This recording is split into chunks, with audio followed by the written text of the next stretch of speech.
여러분 안녕하십니까? 글쓰기 교수입니다. 여러분은 글을 쓸 때 첫 문장부터 술술 잘 풀어 쓰시는 편인가요? 아니면 어떤 말로 시작하면 좋을지 몰라서 많은 시간을 망설이시는 편인가요? 오늘은 쉬운 글쓰기 방법 첫 번째 시간으로 글을 시작하는 서론 쓰기에 대해 알아보겠습니다. 일반적으로 글을 완성하기까지는 5단계의 과정이 필요합니다. 첫 번째는 글의 주제를 잡는 것이고, 두 번째는 글의 내용을 채우기 위한 자료를 준비하는 것이고, 세 번째는 준비한 자료를 중심으로 글을 설계하는 개요 작성입니다. 이어서 네 번째는 앞서 작성한 개요를 토대로 초고를 쓰고, 마지막 다섯 번째는 자신이 쓴 초고를 끊임없이 수정하여 더 나은 글로 다듬는 것입니다. 이런 5단계의 과정 가운데 오늘 우리가 알아볼 내용은 초고를 쓸 때 글의 시작을 어떻게 하면 좋을까 하는 것입니다. 막상 글을 쓰려고 하면 막막할 때가 많습니다.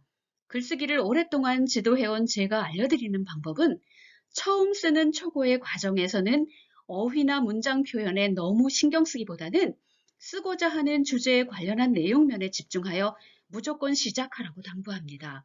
처음부터 문장 쓰기나 어휘 표현을 고민하면서 쓰다 보면 초고를 완성하는 데 시간이 오래 걸리고 글의 완성도를 높이기 어렵습니다.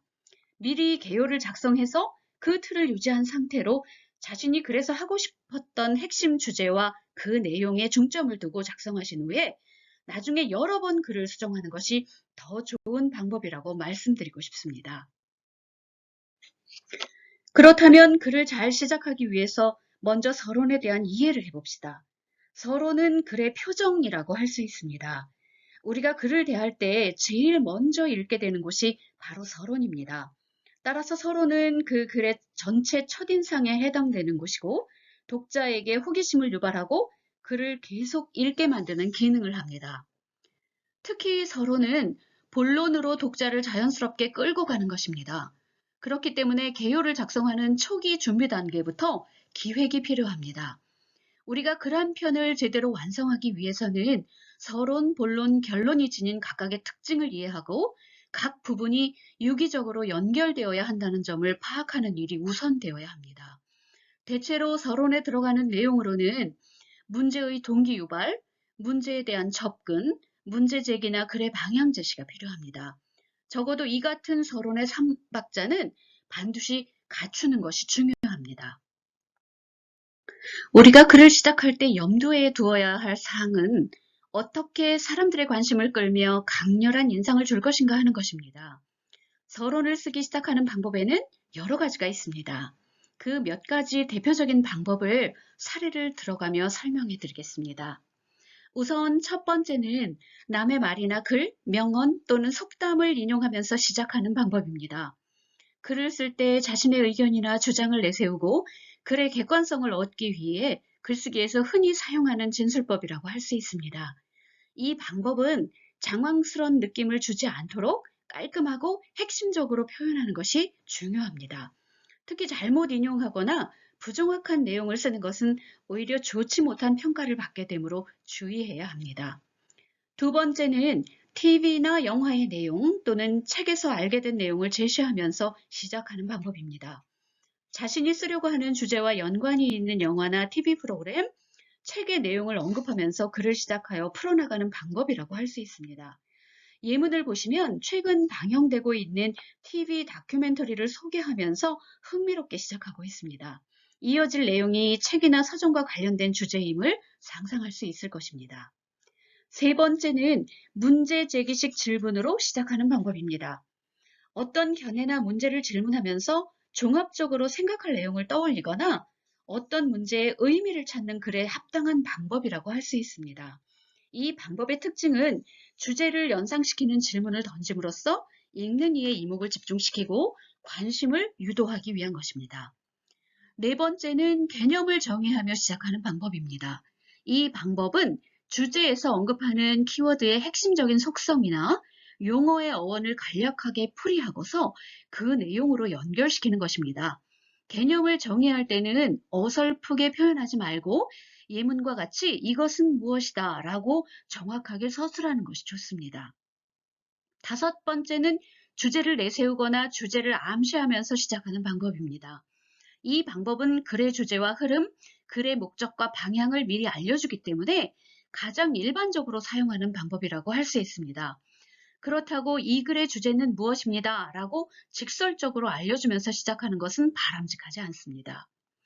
여섯 번째는 주제와 관련 있는 경험적 일화로 시작하기입니다.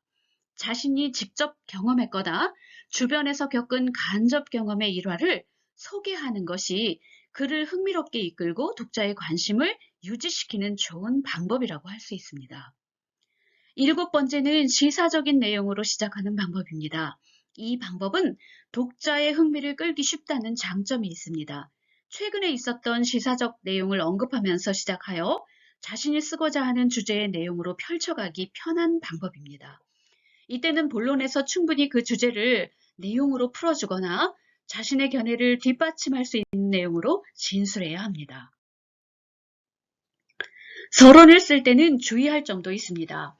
먼저 첫 번째는 서론을 너무 거창하게 시작하지 않아야 합니다. 간혹 어떤 문제의 중요성을 필요 이상으로 과장하는 경우가 있는데 이는 오히려 장황스러운 시작으로 용두사미형 혹은 가분수형의 글이 되기 쉽습니다.